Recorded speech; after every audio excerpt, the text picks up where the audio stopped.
So sometimes something that doesn't necessarily look like a linear equation actually is a linear equation. I want you to notice that there's no exponents here bigger than 1.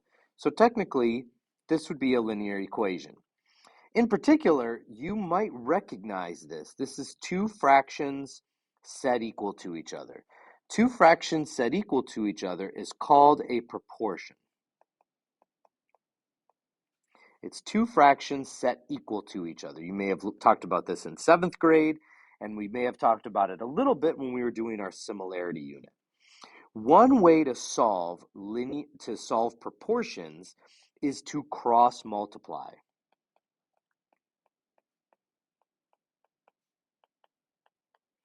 What that means is I'm actually going to multiply 8 times 13, and I'm going to multiply 16 times x. Now, when you do this, you're going to get another equal sign, and it doesn't matter if you put the 16x on the left or if you put it on the right. All that matters is that one side gets 16 times x, which is 16x, and the other side gets 8 times 13, which is 104.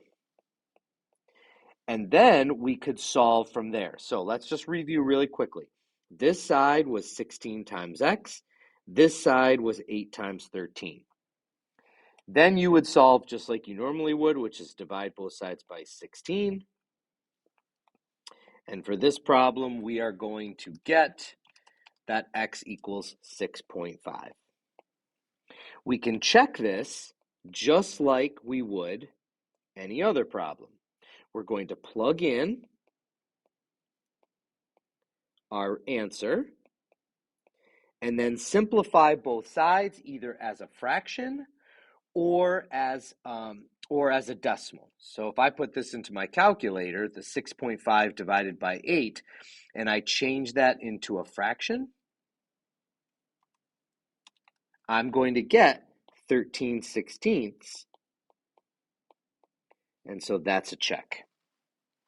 Now, one thing to note, so cross multiply and solve. One thing to note is that on most of the problems you're going to be working on, you're going to have a binomial in the problem, or more than one binomial. Remember, a binomial is two terms. When that happens, I think it's very, very important that you put parentheses around those binomials, and I will explain why. Let's go ahead and cross multiply this. This is a proportion, two fractions set equal to each other. The reason why I want you to put those parentheses is so that you remember that this is 6 times 2x plus 1, there's my equal sign, and 9 times 1 minus x. And now we would proceed to solve this just as normal. So by putting those parentheses, you'll remember to distribute through the problem. Okay, I'm going to go ahead and solve the rest of this. You should pause the video and do the same thing. Okay, so when I solved this, I ended up getting x equals 1/7. Okay, so the check for this is ugly to look at, but it's this, you're doing the same thing. So I'm going to do 2 times 1/7 plus 1 all over 9 equals 1 minus 1/7 all over 6. Okay, now at this point, what you want to do is you want to simplify those numerators. So I'm going to go ahead in my calculator and I'm going to do 2 times 1/7 in my calculator.